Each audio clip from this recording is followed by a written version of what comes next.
folks, here we are in the lab again. What is it today? Today is pour day. What is the most important thing about pouring? Do you think it's cooking your agar first, getting your recipe right? I mean, those are important things, but no, today's lesson will actually be two parts. The first part, in my opinion, is the most important, and that is sterile movements. So whenever you're working in front of a flow hood or a still air box like this, you just need to be aware of how the contaminants can shed off of you and onto your plates, and kind of how they're going to move when they do so you can direct your course of movements according to that. So we're going to go through some work with the still air box and some finer points about prepping here today, and then we're going to get into movements on the flow hood and kind of try and illustrate a little bit both on what we're doing there, what kind of airflows you're looking at, where the contaminants could go and fall, and a couple little practical exercises you can try to kind of guide yourself and get yourself thinking about those things.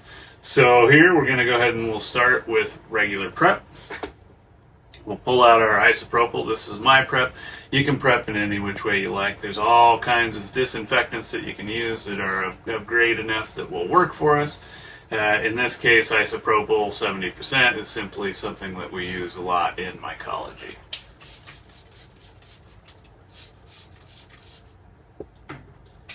Okay, so I'm just going to wipe down my hands first because I'm going to use gloves. So there's no use getting anything else done. Let my hands dry here a little bit because gloves are kind of a pain to put on there once your hands are wet. Now, if any of these things here, like the isopropyl or the bleach that I've got there, mess with you, you have allergies or respirable irritation from it, then definitely wear a mask, or rather a respirator, and especially with a still air box, because you're not going to have any kind of airflow. When you're in front of a flow hood, it's easier to use chemicals like these and have it pass away because you have nice clean air blowing in. Okay, now I have my gloves on. I'm going to go ahead and I'm going to spray down both the forearms and my gloves pretty good, you can see. I'm going to rub it in, use my arms to rub in my arms. Now you're saying, well, why are you getting your arms? You're barely going to be sticking in there. Well, a lot of still air boxes have these ridges here. And if you scrape against them, this rubs your skin free, gets in the air, floats into whatever you're working in. So we're going to go ahead and we're going to start that up again. All wiped down. Now, when you're starting in your still air box, you're going to want to have a little bit smaller of a bottle than I have here, but this is a big bottle. You can also go down to 10% bleach. You don't need 30. I use 30 in this environment because I primarily use it for cleaning.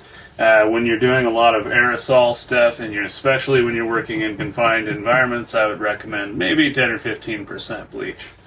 Anyhow, we're first going to spray down our bleach bottle. Wipe it down here so it's sanitary. If you did not know, when you spray something down with a sanitizer, like isopropyl or bleach, it's sanitary, not sterile. Sterile is a term reserved for things that are sterile all the way through, things that are irradiated or heated to that point. Okay, so now we have our giant bottle in here that's really hard to manipulate. We also have our nice clean plates here. So what I'm going to do is I have this blank here. I'm going to throw it over the top of that just so I don't spray any bleach directly on top of the ones that I want to wrap here. And I'm just going to spray kind of at the top like I'm misting the walls. But what I'm really doing is I'm misting the air. And I'm moving really slowly, not too fast. And we'll just kind of go ahead and let that do its thing. We'll get our grafting tape here, and again we'll spray it down with our sanitizer, place it into our environment here. Okay, so the bleach kind of went in there, and now it's just going to go ahead and go down, settling down to the bottom, grabbing all the contaminants that were in there. We're going to go ahead and spray down yet again, I know. Again, why I say masks can be useful, just hard to talk through. Okay, now We're inside our still air box here. Now just take a look around, kind of get a feel for it. Think about where you're putting your hands. Remember that all of our flow in this case is kind of stagnant, so any motion's going to drop any contaminants that are on you or that are in there directly straight down. So you never want to have your hands over one another. You never want to put any of these plates over one another. If you have transfers in there, live cultures on them, you never know what's going to happen there. So when you set up your workspace, kind of set it up in a sort of like a V setup or across the back like this. And when you're moving your hands across and you're thinking about moving from left to right or right to left, don't cross your hands. Don't take something from the left side and move it all the way to the right. Transfer it through your hands. Think about it slowly. Make sure that your hands don't cross over one another and that none of your open plates cross one another when you have live transfers on them. A lot of the times you may be working with dirty spores or transfers from spores that are unknown, and you want to make sure to work them. Just have your space worked out so that you can work and not cover. See how in this case I'm working over those other plates? You really shouldn't be doing that. You should have these plates gathered up and off to the side so that if you're working on that furthest plate from you, it's not going to be an issue of you dropping anything, any potential contaminants on you onto those other plates. Now they're closed, maybe that wouldn't happen. So anyhow, let's go through a practical exercise here. We're going to take our stacks and we're going to put them in each corner. And we're going to try and keep our hands in the box, but move things without crossing over one another. And watch how my hands move here. Notice that they don't really cross over a plate at all. They don't cross over the other hand. That's the goal here, is to just kind of watch and make sure that you're moving your hands and not going in the no zone, so to speak. Anyhow, just go through that a few times. You'll find that it gets easier as you go and you think about it less and less. Me, I just kind of do it instinctually and actually have to kind of think back and think, well, here's what I should tell you and how to do this. Now, I don't use a still air box that much, but if you try these methods, you will see that you get a little bit better each time.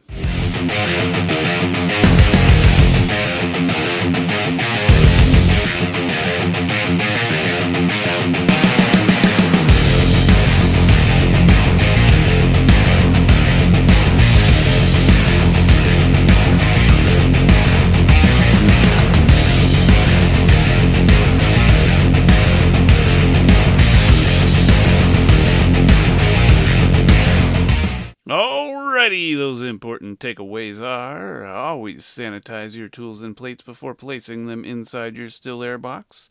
Contaminants typically fall straight down as the air is not moving. Slow, precise movements are best to avoid air moving.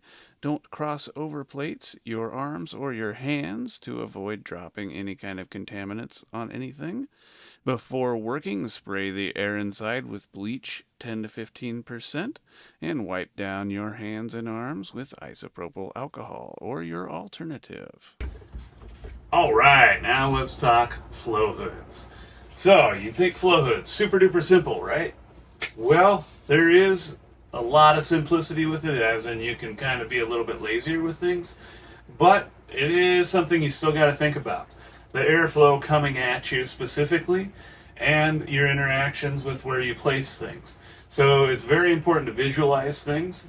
I like to use a camera overhead, not just to illustrate for these videos, but to check my own work. So it's a great way, if you'd like to check your own work, put a camera over your hands and kind of watch it. It'll let you know if you're putting your hands over your plates when you shouldn't be, or if your sterile work is right on point. Always be checking. Anyhow, first step is always going to be to spray down our surface using a strong disinfectant. In this case, I use 30% bleach.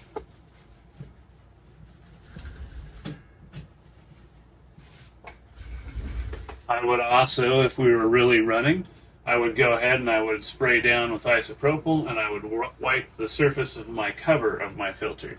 Don't ever spray anything onto your filter itself or wipe down the filter. All I'm doing is I'm taking isopropyl on a paper towel and just lightly hitting this stainless steel cover on it and sanitizing it. It just improves my sterility just a little bit more.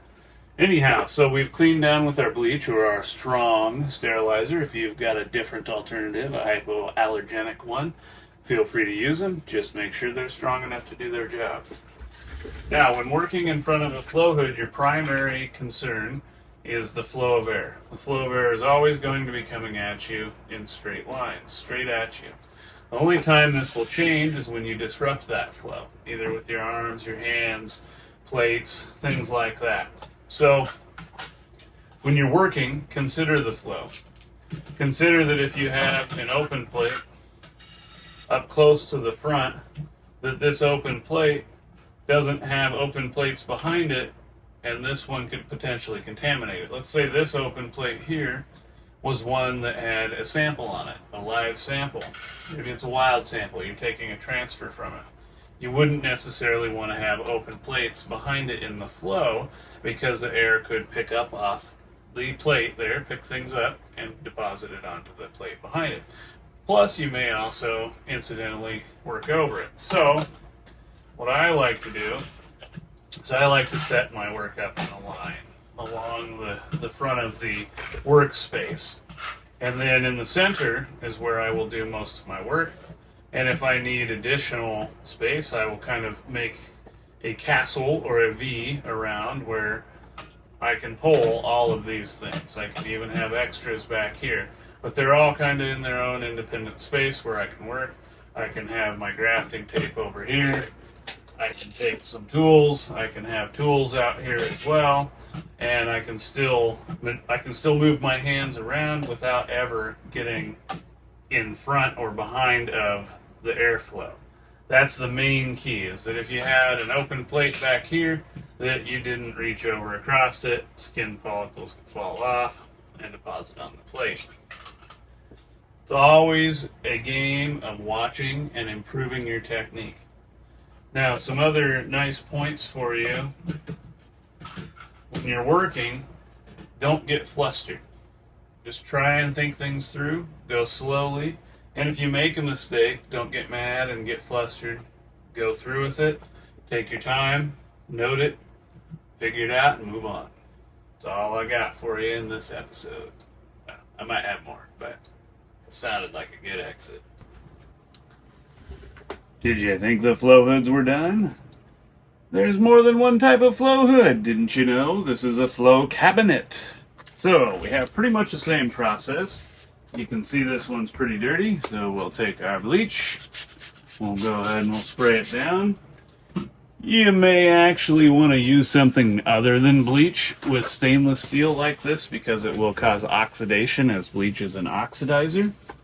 But you want to wipe down all of your surfaces with some sort of sanitizer, some sort of disinfectant, whatever you are using in your environment. Make sure to get the walls. And again, much like the other flow hood, I would wipe down the screen. It's a stainless screen. So you want to start at the top, wipe down the stainless screen, wipe down your walls, then wipe down your table.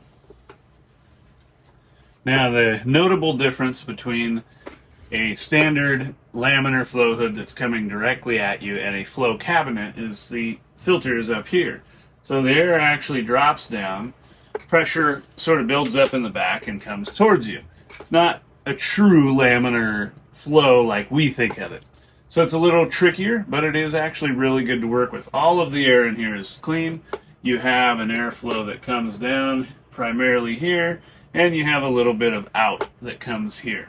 So the only thing that you really want to make sure to do is to not put anything in this zone near the outer edge here. You want to primarily work up inside here, and you can work within a certain range. A lot of these have a cover that comes down. This one is a smaller one here.